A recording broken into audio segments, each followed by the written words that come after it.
एका गावात 2 मित्र राहत होते. दोघांनाही यशस्वी व्हायचे होते. एक मित्र नेहमी मेहनत करत असे तर दुसरा नेहमी शॉर्टकट शोधत असे.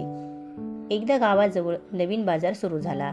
मेहनती मित्राने लोकांच्या गरजा समजून घेतल्या, चांगल्या वस्तू विकायला सुरुवात केली आणि ग्राहकांशी नम्रपणे वागू लागला.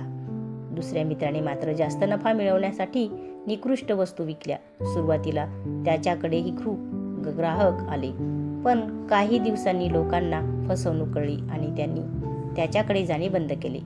काही वर्षांनी मेहनती मित्राचा व्यवसाय खूप मोठा झाला. त्याची गावभर चांगली ओळख निर्माण झाली.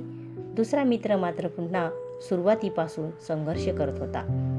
त्याने आपल्या मित्राला विचारले, तू इतका यशस्वी कसा झालास? मित्र हसून म्हणाला, मी लोकांचा विश्वास जिंकला, पैसा नंतर आला.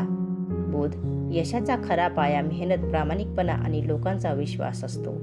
तर मित्रांनो, कशी वाटली गोष्ट ते कमेंटमध्ये नक्की सांगा आणि चॅनल नक्की सबस्क्राईब करा. धन्यवाद.